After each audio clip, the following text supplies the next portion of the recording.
அன்பான கடவுளருள் டிவி நேயர்களுக்கு ஹரிஹர் சர்மாவின் பணிவான நமஸ்காரங்கள். சனி பகவானை பொறுத்தளவுக்கு ரிட்ராகேஷன், அதாவது வக்ர நிலை அடைகிறது. வக்ரம்னாக்க பலம் இழந்து காணப்படுதல். இருக்கிறதுலேயே சனியை போல் கொடுப்பவரும் இல்லை, சனியை போல் கெடுப்பவரும் இல்லை. அப்போ சனி கொடுப்பதை யாராலும் தடுக்கவும் முடியாது, சனி கெடுப்பதை யாராலும் தடுக்கவும் முடியாது. அதே போல் சனி பகவானை பொறுத்தளவுக்கு எல்லாருமே ஜோதிட சாஸ்திரத்தை சொல்லுவாங்க, சனி பார்த்த இடம் பாழ் அப்படின்னு சொல்லுவாங்க, சனி நின்ற இடமும் பாழ் அப்படிம்பாங்க. அப்போ இந்த காலகட்டங்களில் கும்பத்தில் இருந்து சனி பகவான் சதய நட்சத்திரம் 3ஆம் பாதத்தில் இருந்து வக்ர நிவர்த்தி அடையக்கூடிய சதய நட்சத்திரம் 1ஆம் பாதம் வரலும் என்னென்ன நற்பலன்களையும் என்னென்ன கெடுபலன்களையும் தருவார் அப்படின்றத ஒவ்வொரு ராசிக்காக பார்ப்போமா? அன்பான மிதுன ராசி அன்பர்களே, இந்த சனி வக்ர பலன் உங்களுக்கு என்னென்ன பண்ணும் அப்படின்னு பார்க்கலாம். மிதுனத்துக்கு இன்றைக்கி சனி பகவான் இருக்கிற இடம் 9ஆம் இடம். 9ஆம் இடம் அப்படின்றது ஜோதிட சாஸ்திரத்தில் தகப்பன் ஸ்தானம் அப்படிம்போம். இதை தவிர உயர்கல்வி ஸ்தானம் அப்படிம்போம். அப்போ தகப்பன் ஸ்தானம் அப்படின்ற இடம் சனி பகவான், அந்த இடத்துலையே சனி பகவான் ஆட்சி பெற்று சதய நட்சத்திரத்தில் இருக்கார். அப்போ இந்த காலகட்டங்களில், கடந்த காலகட்டங்களில் தகப்பனுக்கு உடல் நலத்தில் இருந்த தொந்தரவுகள் விலகக்கூடிய வாய்ப்புகள் மிக மிக அதிகம். உடல்நல சரியில்லாமல் ஹாஸ்பிட்டலைஸ்டு ஆகியிருப்பாங்க. ஒரு சில பேர் ஐசியூலேருந்து ஜென்ரல் வார்டுக்கு வரத்துக்கான வாய்ப்புகள் உண்டு. ஜென்ரல் வார்டில் இருக்கவங்க கூட டிஸ்சார்ஜ் ஆகக்கூடிய வாய்ப்புகள் உண்டு. எப்பொழுது சனி பகவான் வக்ரமாகி பலம் இழந்து அவர் வாங்கியிருக்கிறது ராகுவோடைய நட்சத்திரம், அந்த ராகுவும் உங்களுக்கு ராசிக்கு 10ல் இருக்கார். அப்போ தகப்பனுடைய உடல் நலத்தில் தொந்தரவுகள் விளங்கி ஹாஸ்பிட்டல்லேருந்து டிஸ்சார்ஜ் ஆகக்கூடிய வாய்ப்புகள் இந்த வக்ர காலகட்டங்களில் உண்டு. அதை தவிர உயர்கல்வி அப்படின்றது ஐஐடி, ஜேஇஇ, நீட்டு, அதே போல் உயர் படிப்பான எம்ஃபில், பிஹெச்டி பண்ணக்கூடிய மிதுன ராசி குழந்தைகளுக்கு இந்த காலகட்டங்கள் மிக மிக வெற்றிகரமான காலகட்டங்கள்னு சொல்லலாம். இந்த 140 நாள் ஹோலி பீரியடு, அதாவது மிக மிக நல்ல பீரியடு அப்படின்னு சொல்லலாம். இந்த காலகட்டங்களில் முயற்சி பண்ணினா ஜெயிக்க முடியுமா? ஜெயிக்க முடியும். உயர்கல்வியில் ஜெயிச்ச விட்டு ஒவ்வொரு குழந்தைகளுக்கும் ஒவ்வொரு எதிர்பார்ப்பு இருக்கும். நான் வெளியூரில் போய் படிக்கணும், வெளிமாநிலத்தில் போய் படிக்கணும், வெளிநாட்டில் போய் படிக்கணும். இந்த வாய்ப்புகள் இந்த 140 நாளில் உங்களுக்கு கிடைக்கக்கூடிய வாய்ப்புகள் மிக மிக அதிகம். எப்பொழுதுமே மிதுன ராசிக்கு சனி யோகர், புதனுடைய ராசிக்கு சனி யோகர். அப்போ அவரும் பலம் இழந்துட்டார். அப்போ வெளியூர், வெளிமாநிலம், வெளிநாடு போய் படிக்கணும்னு நினைக்கிற குழந்தைகளுக்கு வெளிநாட்டு யோகம் கிடைக்கும். அதை தவிர விரும்பிய யூனிவர்சிட்டி, இப்போ உலகத்தில் டாப் 10 யூனிவர்சிட்டி அப்படின்ற டயத்தில் அமெரிக்காவில் இருக்கிற யூனிவர்சிட்டிகள் டாப் 10ல் இருக்குது. அதில் நீங்கள் அப்ளிகேஷன் போட்டால் உடனடியாக கிடைக்கக்கூடிய வாய்ப்புகள் உண்டு. சரி, அது மட்டும்தான் கிடைக்குமா அப்படின்னாக்க அமெரிக்காவுக்கு க்ரீன் கார்டு, பிஆர், விசா இதுகளுக்கு முயற்சி பண்ணக்கூடியவங்க, அங்கேயே வேலை பார்க்கக்கூடியவங்க, நான் இது வரலும் பிஆராக தான் இருக்கேன், சிட்டிசன்ஷிப்புக்கு அப்ளை பண்ணியிருக்கிறேன், எனக்கு தடையும் தாமதமும் வந்துக்கிட்டே இருக்குங்களே அப்படின்னு நினைக்கக்கூடிய அன்பர்களுக்கு அந்த தடையும் தாமதமும் விலகி பிஆரில் இருக்கிறவங்களுக்கு க்ரீன் கார்டும், விசாவுக்கு முயற்சி பண்ணிட்டு இருக்கிறவங்களுக்கு விசாவும் கிடைக்கும். அதே போல் வேலை பார்க்கக்கூடிய அன்பர்கள், மிதுனராசியை படுற அன்பர்கள் டெப்டேஷனாக, அதாகப்பட்டது இங்கேருந்து அங்கே போய் வேலை பார்க்குறது ஒரு குறிப்பிட்ட காலகட்டங்கள், அந்த காலகட்டங்களில் இங்கே வாங்குகிற சம்பளத்து மாதிரி 3 மடங்கு சம்பளம் கிடைக்கக்கூடிய வாய்ப்புகள் உண்டு. நல்லபடியாக கடனை அடைக்கக்கூடிய வாய்ப்புகளும் உண்டு. இதை தவிர மிதுன ராசிக்கு பொறுத்தளவுக்கு பிரகஸ்பதியான குரு பகவான் 12ஆம் இடத்துல இருக்கார். 12ஆம் இடத்துல குரு இருக்கிறது நல்லதா? கண்டிப்பாக நல்லது. வெளியூர், வெளிமாநிலம், வெளிநாடு தொடர்புகள் ஏற்படக்கூடிய வாய்ப்புகளும் இந்த காலகட்டங்களில் கிடைக்கும். திடீர் பணவரவு கிடைக்கக்கூடிய வாய்ப்புகளும் உண்டு. ஷேரு, ட்ரேடிங்கு, ஸ்பெக்குலேஷன் பண்ணக்கூடிய மிதுன ராசி அன்பர்களுக்கு இந்த காலகட்டங்களில் அதில் வெற்றி கிடைக்கக்கூடிய வாய்ப்புகளும் மிக மிக அதிகம்னே சொல்லலாம். அதே போல் மிதுன ராசியை சேர்ந்த அன்பர்களுக்கு திருமணம் தடையும் தாமதமும் ஏற்பட்டுக்கிட்டே இருந்துச்சு.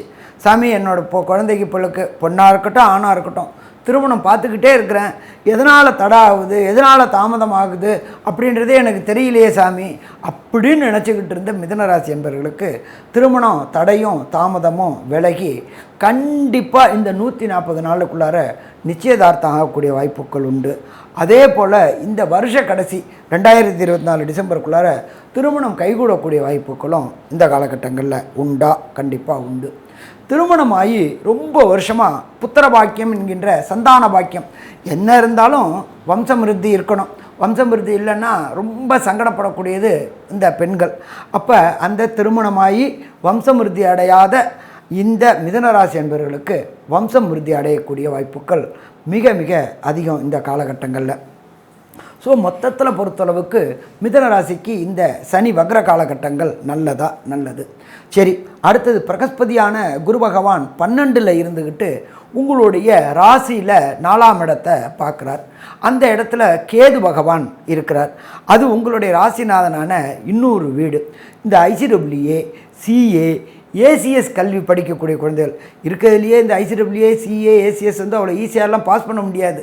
ஆனால் இந்த மிதுன ராசியை பொறுத்தளவுக்கு புதனுடைய ஆதிக்கம் இருக்குது. அந்த புதனுடைய இன்னொரு வீடான கன்னியில் உள்ள கேதுவை பிரகஸ்பதியான குரு பகவான் பார்க்கறதுனால கண்டிப்பாக இந்த ஐசிடபிள்யூஏ, ஏசிஎஸ், சிஏ, சிஎம்ஏ இந்த படிக்கிற குழந்தைகளுக்கு கண்டிப்பாக இந்த காலகட்டங்களில் எதிர்பார்த்ததுக்கு மேலே வெற்றி கிடைக்கக்கூடிய வாய்ப்புகளும் உண்டு. அதே போல் நம்மளுடைய ஜோதிட சாஸ்திரத்தில் 4ஆம் இடத்தை பொறுத்தளவுக்கு வண்டி, வாகனம், மாத்ரு ஸ்தானம் அப்படிம்போம். அப்போ அந்த 4ஆம் இடமான மாத்ருஸ்தானத்தை பிரகஸ்பதியான குரு பகவான் பார்க்கறதுனால இதுவரையிலும் மாத்ருவுக்கு உடல் நலத்தில் சின்ன சின்ன தொந்தரவுகள் இருந்துச்சு. அதனால் பொருளாதார விரயங்கள் ஏற்பட்டுக்கிட்டு இருந்துச்சு. அப்போ அந்த பொருளாதார விரயங்கள் இந்த வக்ரக்கலையினால் நிறைவேறதுக்கான வாய்ப்புகள் உண்டு. ரொம்ப நாளாக இந்த மிதுன ராசிக்காரங்க சொல்லுவாங்க, நான் வாடகை வீட்டில் தான் சாமி குடியிருக்கேன், எனக்குன்னு ஒரு சொந்த இடம் இல்லை, காணி ஆனாலும் சொந்தமாக இருக்கணும் அப்படின்னு நினைக்கக்கூடிய மிதுன ராசி என்பவர்களுக்கு இந்த காலகட்டங்களில் கண்டிப்பாக வண்டி, வாகனம், வீடு அமையக்கூடிய வாகனம் உண்டு. அதே போல் ஒரு சில பேர் மிதுன ராசிக்காரங்களை பொறுத்தளவுக்கு சைக்கிளில் போயிட்டுருக்கிறவங்களுக்கு 2 வீலர் வாங்கக்கூடிய வாய்ப்புகள் உண்டாகும். 2 வீலரில் போகிறவங்களுக்கு கார் வாங்கக்கூடிய வாய்ப்புகள் உண்டாகும். காரில் போகிறவங்களுக்கு லேவிஷான லக்ஸரியான கார் வாங்கக்கூடிய வாய்ப்புகளும் இந்த காலகட்டங்களில் உண்டாகும். உங்கள் ராசிக்கு 2ஆம் இடத்தை பார்க்கிறார். 2ஆம் இடத்தை பார்க்கும்போது கொடுக்கல் வாங்கல் கொஞ்சம் கவனமாக இருக்கணும். மிதுன ராசிக்காரங்கள் கொடுக்கல் வாங்கல் கவனமாக இருக்க வேண்டும். நீங்கள் பணம் கொடுத்துருப்பீங்க, கொடுக்கலன்னுவாங்க. அதுக்கு சாட்சியோடு நீங்கள் செயல்படணும். எந்த ஒரு விஷயமா இருந்தாலும் எவிடன்ஸ் இருக்கணும். அதாவது சாட்சியை வச்சுக்கிட்டு பணம் கொடுக்கல் வாங்கலில் நீங்கள் ஈடுபடுறது நல்லது. அது கொடுக்கல் வாங்கலாக இருக்கலாம், பத்திரம் எழுதுவதாக இருக்கலாம், எது வேணால் இருக்கலாம். சாட்சியுடன் நீங்கள் செயல்பட வேண்டும். அப்போது கண்டிப்பாக நல்லது நடக்கும். அது இல்லாமல் குடும்பத்தில் சிறு சிறு சண்டை சச்சரவுகள் வரதுக்கு வாய்ப்பு இருக்குது. சின்ன விஷயம் பெருசாகும். அப்போ அதுக்கேற்ற மாதிரி நடந்துக்கணும். சண்டை சச்சரவு வர எந்த விஷயத்தில் சண்டை வருதோ அதை நீங்கள் தவிர்த்துடணும். முன்னெச்சரிக்கையாக இருக்கணும். வீட்டுக்கு தேவையானதை வாங்கி கொடுக்கலாம், வெளியே கூட்டிகிட்டு போடுவாலாம், அவங்களுக்கு தேவையானதை செஞ்சு விஷயம் அறிந்து செயல்படலாம். இது மாதிரிலாம் பண்ணிட்டு வரலாம். அப்போது அதனுடைய குறைபாடுகள் குறைஞ்சிரும், நிறை தான் நிற்கும். இதுக்கப்புறம் கல்வியில் கூட மந்தமாக இருக்கலாம். இப்போது உங்கள் வீட்டில் சில பேர் படிச்சிருக்கலாம், ஒரு சப்ஜெக்ட் எது பாஸ் ஆகணும்னு நினைப்பீங்க. அப்போ மும்முரமாக படிக்கணும், விழுந்து படிக்கணும், ரொம்ப முயற்சியோடு விடாமுயற்சியாக இருக்கணும் இப்போ உள்ள காலகட்டங்கள். அப்போது கண்டிப்பாக அதில் முன்னேற்றம் கிடைக்கும். அது இல்லாமல் அவர் 5ஆம் இடத்தை பார்ப்பதால் புத்திர புத்திரிகளுக்கு உண்டான உடல்நலனில் அக்கறை தேவை. குழந்தைங்க இருக்குது, அது பெரியவங்களாக இருந்தாலும் குழந்தை தான், சின்னவங்களாக இருந்தாலும் குழந்தை தான். உடலெல்லாம் அக்கறையாக இருக்கணும், முன்னெச்சரிக்கையாக பார்க்கணும். ஏதோ ஒரு சின்ன ஜுரம் தலையில் வந்தால் கூட உடனே பார்த்துடணும். இது மாதிரிலாம் பண்ணணும். அவங்களுடைய முன்னேற்றத்துக்கு வழிவகுக்கணும், அவங்களுடைய திறமையை வளர்த்துக்கணும். இது மாதிரிலாம் கூட நீங்கள் கைட் பண்ணணும். அதுதான் முக்கியமான விஷயம். இந்த மாதிரி நேரங்களில் இது பண்ணிட்டு வரணும். அது இல்லாமல் உங்களுடைய முன்னோர்கள் இருந்தால் அவங்களுடைய ஆசீர்வாதம் வாங்கிறதுக்காக என்னென்ன செய்யணுமோ அதெல்லாம் செய்யலாம். அவங்களுக்கு திதி கொடுக்குற நேரத்தில் திதி கொடுக்கலாம், அமாவாசையில் வழிபாடு பண்ணலாம், கடற்கரை ஓரமாக உள்ள கோயில்கள் போயிட்டு வரலாம். இது மாதிரிலாம் பண்ணிட்டு வரணும். முன்னோர்கள் எது பண்ணால் சந்தோஷப்படுவாங்களோ அது தெரிஞ்சு சந்தோஷப்பட வைக்கலாம். இது மாதிரிலாம் செஞ்சுட்டு வரணும். அவங்கள நினச்சிக்கிட்டே இருக்கணும். இது மாதிரிலாம் பண்ணிட்டு வரணும். அது இல்லாமல் உங்களுடைய வெளி வட்டார பழக்க வழக்கங்கள்லாம் ரொம்ப கேர்ஃபுல்லாக இருக்கணும். இப்போது போவீங்க, அடிக்கடி வெளியில் போகிறவங்களா இருந்தால் நிறைய பேர் சந்திப்பீங்க. அப்போ யார் நல்லவங்க யார் கெட்டவங்க அதெல்லாம் பார்த்து பழகணும். புதுசாக பழகிருப்பீங்க, அவங்க யாருன்னு தெரியாது. அப்போ நீங்கள் வீட்டுக்கு அலோவ் பண்ணுவீங்க, இல்லை வேறு ஏதாவது கொடுப்பீங்க, கொஞ்சம் உரிமை கொடுத்துருவீங்க. அதனால கூட பலன் கெடுபலங்க வரத்துக்கு வாய்ப்பு இருக்குது. அதனால் அவர் எதாவது தப்பு பண்ணிவிடுவார், அது உங்கள் மேலே வந்து விழும். நீ அவர் உங்களை பழகி தானே இருந்த அப்படின்னு சொல்லி உங்களை விசாரிப்பாங்க. இது மாதிரிலாம் நடக்கிறதுக்கு வாய்ப்புகள் இருக்குது. அதனால் அதில் கொஞ்சம் குறைச்சி பார்த்துக்கணும். அது இல்லாமல் நீங்கள் நினைத்த எண்ணம், விரும்பிய எண்ணம் நிறைவேறும். ஏதோ ஒரு விஷயம் நினச்சிருப்பீங்க, ஏதோ ஒரு விஷயம்னாக்கா இந்த மாதிரி இருந்தால் நல்லாயிருக்குமே, நம்ம நினச்சது நடந்தால் நல்லாயிருக்கும், கேட்டது கிடைச்சா நல்லாயிருக்கும், நம்ம அவருடைய நட்பு வேணும்னு நினச்சிருப்போம், இந்த உறவு வந்தால் நமக்கு கூட நல்லாயிருக்கும் அப்படின்னு நினச்சிருப்போம். இது மாதிரிலாம் நினச்சிருப்பீங்க. அந்த எண்ணங்கள் கண்டிப்பாக பலிதமாகும், கண்டிப்பாக நடக்கும், நிச்சயமாக நடக்கும். அது இல்லாமல் உங்களுடைய குலதெய்வ வழிபாடு, இதுதான் முக்கியமாக சொல்லணும். குலதெய்வ வழிபாடு கண்டிப்பாக இருந்தால் அதை செய்யுங்க. பெரும்பாலும் நான் பதிவில் சொல்லுவேன், குலதெய்வ வழிபாடுனா கணவன் வீட்டாருக்கு மட்டும் இருக்கிற குலதெய்வம் மட்டும் இல்லை, மனைவி வீட்டார், பெண் இருந்தால் தன்னுடைய அம்மா வீடு, அந்த அம்மாவுடைய அப்பா இருக்கார் இல்லையா, அப்பாவுடைய குலதெய்வம், அப்பாவுடைய குலதெய்வத்தையும் கும்பிடணும், மாமனார் உடைய குலதெய்வத்தையும் கும்பிடணும். இந்த ரெண்டுத்தையும் பழக்கமாக வச்சுக்கணும். இதுதான் முக்கியமான விஷயம். நம்மளுக்கு எப்பயுமே ஒரு பலன் வேணால் முழு பலன் தானே எதிர்பார்ப்போம், அரை பலன் எப்படி கிடைக்கும், கிடைச்சா போதும் நினைப்போம். அதுதான். அதனால் 2 வீட்டு குலதெய்வத்தையும் வணங்கி வர வேண்டிய நேரம் தான் இப்போ மிதுன ராசிக்காரங்க வந்திருக்கு. அப்போது குலதெய்வ வழிபாடு கண்டிப்பாக இருக்கணும். போக முடியாதவங்க போயிட்டு வாங்க. போக முடியாதவங்க வீட்டில் ஒரு ரூபா முடிஞ்சு குலதெய்வம் செஞ்சு வச்சு கும்பிட்டு வாங்க. அதுக்கப்புறம் பிரார்த்தனை நிறைவேற்றணும்னு போயிட்டு வாங்க. அருகில் குலதெய்வம் தான், அடிக்கடி போயிட்டு வரலாம், மாதம் ஒரு முறை போயிட்டு வரலாம். இதுதான் நல்லதாக சொல்லப்படுது. குலதெய்வத்துடைய அருள் இல்லைன்னா எந்த தெய்வத்தோட அருளும் கிடைக்காது. அதனால் குலதெய்வ வழிபாடு கண்டிப்பாக வந்தது, இது பண்ணிட்டு வாங்க, இதெல்லாம் பண்ணிட்டு வரணும். அடுத்ததாக பார்த்தீங்கன்னா உங்கள் ராசிக்கு 10ஆம் இடத்தையும் அந்த சனி பகவான் பார்க்குறார். 10ஆம் இடத்தை பார்க்கும்போது நல்லதும் நடக்கும், கெட்டதும் நடக்கும். அப்போது உத்தியோகத்தில் வந்து மேன்மையாக ஆவீங்க, ப்ரொமோஷன் கிடைக்கும். இல்லைனா சில சர்க்கிள்கள் சில போட்டி பொறாமையால் சில டீக்ரேட் பண்ணுவாங்க, பதவி இழப்பு வரும். சம்பளம் அதே தான் இருக்கும், ஆனால் பதவி இழந்துருவீங்க. அது இல்லாமல் வந்து கொஞ்சம் அவமானப்படுத்துகிற மாதிரி இருக்கும். கூட வேலை செய்கிறவங்களே உங்களோட ஜூனியராக இருக்கவங்களுக்கு அந்த போஸ்ட்டு கிடச்சிரும். இது மாதிரிலாம் நடக்கும். மிதுன ராசிக்கு உண்டான சனி பகவானுடைய வக்ர பயிற்சி பலன்கள் அப்படிங்கறத பார்க்கலாம். மிதுன ராசிக்கு சனி பகவான் முதல்ல உங்களுக்கு 9ஆம் இடத்துல இருக்கார், அதாவது பாக்கி ஸ்தானத்தில் இருக்கார். 9ஆம் இடம் அப்படிங்கிறது தந்தை, பூர்வீகம், உயர்கல்வி, கோவில் கட்டுமான பணி, நல்ல குரு அமைவது, இதெல்லாமே 9ஆம் இடம் தான். அப்ப அந்த இடத்துல சனி பகவான் இருக்கும் பொழுது இது சார்ந்த சில பிரச்சனைகளை கொடுத்துட்டு இருப்பார். இப்போ 2 ஜாதகமா நம்ம பிரிக்கணும். ஒன்னு சனி வக்ரமான ஜாதகம், இன்னொன்னு சனி வக்ரம் இல்லாத ஜாதகம். உங்க ஜாதகம் சனி வக்ரமா இல்லையான்னு உங்க ஜாதகத்துல பாத்துக்கோங்க. சனி வக்ரமாக இருந்தால் இந்த ஜூன் மாதம் 29 நவம்பர் மாதம் 15ஆம் தேதி வரைக்கும் உங்களுக்கு பூர்வீகம் சார்ந்த சொத்துக்கள் உங்களுக்கு ஏதாவது மூவ் பண்ணீங்கன்னா கண்டிப்பாக கிடைப்பதற்குண்டான வாய்ப்புகள் உண்டு. நல்ல குரு அமையும். அதே போல உயர்கல்வி சார்ந்த படிப்பு ஏதாவது தடை தாமதங்களோட இருக்கு அப்படின்னா இந்த காலகட்டங்களை மூவ் பண்ணுங்க. நல்ல வேலை வாய்ப்போட கிடைக்கக்கூடிய, அதாவது உயர்கல்வியிலேயே சிறந்த நீங்க யோசிக்க முடியாத அளவுக்கு நல்ல பயிற்சியாளர்களோட கிடைக்கக்கூடிய ஒரு நல்ல காலேஜ் கிடைப்பதற்குண்டான வாய்ப்புகள் உண்டு. பிளேஸ்மெண்ட்ல இருந்து எல்லாமே உங்களுக்கு ஓவராலா டோட்டலா வர்றதுக்கு உண்டான வாய்ப்புகளும் உண்டு. அடுத்து பாருங்க, 9ஆம் இடம் அப்படிங்கிறது கோவில் கட்டுமான பணின்னு சொல்றோம். அப்ப கோவில் வழிபாடு, கோவில் கட்டுவதற்குண்டான அமைப்பு, இது எல்லாமே நிச்சயமாக இந்த காலகட்டங்களில் சனி பகவான் ஏற்படுத்தி கொடுப்பார். அடுத்து இங்க இருந்தாலும் அவர் இந்த இடத்துக்கு 8ஆம் இடத்துக்கு தொடர்பை ஏற்படுத்தி கொள்வார். அப்ப 8ஆம் இடங்கிறது மறைமுக பணம் சொல்றோம் இல்லைங்களா?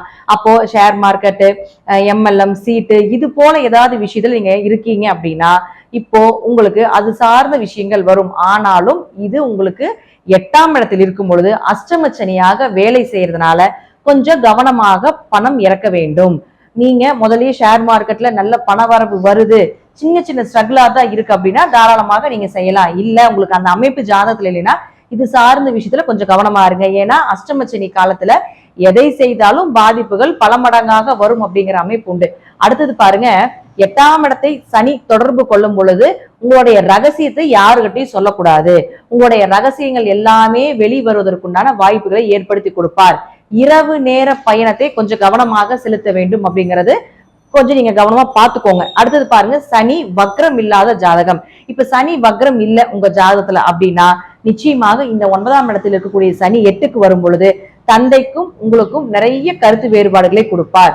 சில பிரச்சனைகள் மூலமாக, பூர்வீக சொத்துக்கள் சம்பந்தப்பட்ட பிரச்சனைகள் மூலமாக ஒரு சின்ன பிரிவினைகளையும் ஏற்படுத்தி கொடுப்பதற்குண்டான வாய்ப்பை கொடுப்பார். இந்த காலகட்டங்கள்ல உயர்கல்வி சார்ந்த விஷயங்கள், அதே போல ஒரு நண்பர்கள், தொழில் சார்ந்த விஷயங்கள், இதுல எல்லாமே கொஞ்சம் கவனமாக இருக்க வேண்டும். ஏன்னா சனி இங்க இருந்தாலும் உங்களுடைய 10ஆம் இடத்தை பார்க்கறதுனால தொழில கொஞ்சம் ஏற்ற இறக்கங்கள், தொழில இன்வெஸ்ட்மெண்ட் பண்றதுல கொஞ்சம் கவனமா செயல்படுத்துறது, இது எல்லாமே நிச்சயமாக சனி பகவான் ஏற்படுத்தி கொடுப்பார். சோ நீங்க இன்வெஸ்ட்மெண்ட்ல மட்டும் கொஞ்சம் கவனமாக இருந்து இந்த மிதுன ராசிக்காரர்கள் நீங்க கவனமாக செலுத்த வேண்டும். ஏன்னா அஷ்டமச்சனி உங்களுக்கு முதல்ல நடந்திருக்க போது எவ்வளவு கஷ்டப்பட்டிருப்பீங்க அப்படிங்கிறது உங்களுக்கு முதல்லயே தெரியும். அதனால நீங்க இந்த காலகட்டங்களில் என்னென்ன பண்ணணும் அப்படிங்கறத நிறைய அனுபவத்தை கொடுத்திருப்பார். சோ அதை பார்த்து கொஞ்சம் செயல்படுத்தி கொண்டு போறது அப்படிங்கிறது உங்களுடைய கையில தான் இருக்கு. சனி வக்ரமாக இல்லாதவங்க கொஞ்சம் இன்னும் கவனமாக இருந்து செயல்படுத்த வேண்டும் அப்படிங்கிறது முற்றிலும் உண்மையான ஒரு விஷயம். முடிஞ்ச வரைக்கும் இரவு நேரத்துல மற்றவர்களை பத்தி பேசுறது, நண்பர்கள் கிட்ட கொஞ்சம் கவனமாக இருப்பது, உங்களுடைய கணவன் அல்லது உங்களுடைய மனைவி உறவுகள் கிட்டையும் இந்த ஒரு 5 மாத காலங்கள் கவனமாக இருக்க வேண்டும் அப்படிங்கறதை தெரிஞ்சுக்கோங்க. அடுத்தது, இப்போ இது வக்ரமா இருக்கக்கூடியவர்களுக்கும் வக்ரம் இல்லாதவங்களுக்கும் நான் பலன் சொல்லிட்டேன். இப்போ சனி பகவான் இந்த ஸ்டார் போட்டிருக்கக்கூடிய கட்டத்தை பார்ப்பார். அப்போ பொதுவா அந்த கட்டத்துல என்னென்ன கிரகங்கள் இருக்கின்றதோ அதனுடைய தன்மைகள் கொஞ்சம் குறையும். அதே போல உங்களுக்கு ஒரு பாதிப்பையும் கொடுத்து ஒரு அனுபவத்தையும் நிச்சயமாக கொடுப்பார்.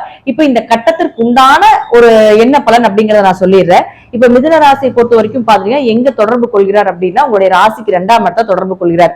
அப்ப 2ஆம் இடம் அப்படிங்கிறது உங்களுடைய பேச்சு, யாருகிட்டையும் பேசுறப்ப கவனமா இருக்க வேண்டும். யாருக்கு வாக்கு கொடுக்காதீங்க, ஜாமீன் கையெழுத்து போட்டு இந்த காலகட்டங்கள்ல போட்டுறாதீங்க. அடுத்தது 3ஆம் இடத்தை தொடர்பு கொள்கிறார். உங்களுடைய கூட பிறந்தவங்க கிட்ட கொஞ்சம் கவனமாக இருக்க வேண்டும். அதே போல பணம் கொடுக்கல் வாங்கலே கவனமா இருங்க. தைரியம் கொஞ்சம் குறைவதற்கு உண்டான வாய்ப்புகள் உண்டு. அடுத்து 6ஆம் இடத்தை பார்க்கிறார். இந்த காலகட்டங்கள்ல நோய் அதிகமாகிறதுக்கு உண்டான வாய்ப்புகளும் உண்டு.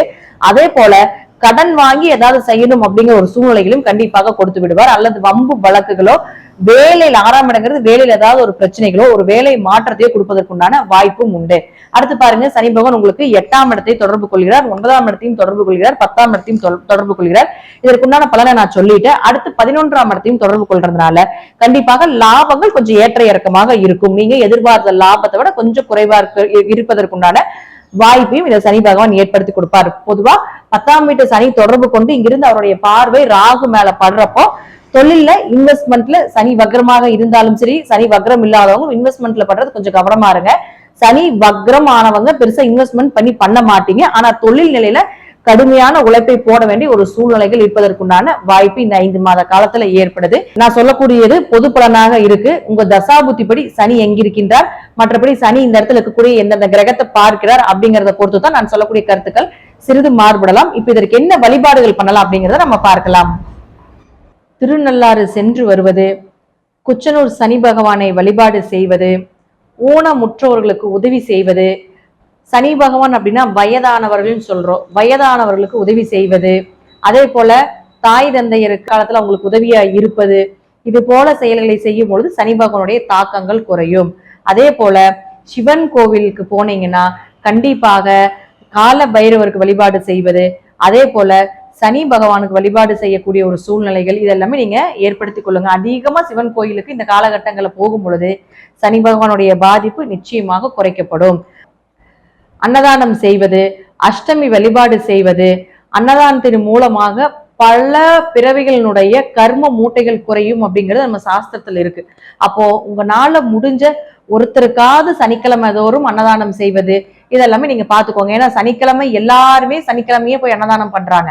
அதனால முடிந்த அளவுக்கு இல்லாதவங்களுக்கு செய்யுங்க. இப்ப நம்ம பாத்துட்டோம்னா கோயிலுக்கு வெளியே ஒரு 10 பேர் இருந்தாங்கன்னா 10 பேர் 10 பேக்கெட் வச்சிருக்காங்க. அடுத்த நாள் காலையில நிறைய வேஸ்டேஜ் தான் ஆகுது. அதனால இல்லாதவங்களுக்கு கொடுப்பது, உங்க பக்கத்து வீட்டுக்காரங்க, மாசமாக இருக்கக்கூடிய பெண்களுக்கு கொடுப்பது, ரொம்ப ஏழையா இருக்காங்க அவர்களுக்கு ஏதாவது ஒரு பண உதவி செய்வது, இது எல்லாமே சனி பகவானுடைய தாக்கத்தை முற்றிலும் குறைத்து கொடுக்கக்கூடிய ஒரு பரிகாரமாக நிச்சயமாக செயல்படும். இந்த வழிபாடுகள் எல்லாமே செய்யும் பொழுது சனி பகவான் நிச்சயமாக உங்களுக்கு பெரிய அளவுக்கு பாதிப்புகளை கொடுக்க மாட்டார். நன்றி. மீண்டும் ஒரு நல்ல பதிவுல சந்திக்கலாம். திருச்சிற்றம்பலம், தில்லையம்பலம், ஸ்ரீ நரசிம்மர் திருவடிகளே சரணம். இதுவரை கேட்ட நேயர்களுக்கு ஹரிஹர சர்மாவின் பணிவான நமஸ்காரங்கள். கடவுள் அருள் டிவியை பார்த்தமைக்க நன்றிகள். மேலும் இது போன்ற தகவல்களை தெரிந்து கொள்ள கடவுள் அருள் டிவியை சப்ஸ்கிரைப் செய்யுங்கள். மறக்காமல் பெல் ஐக்கானை கிளிக் செய்யுங்கள்.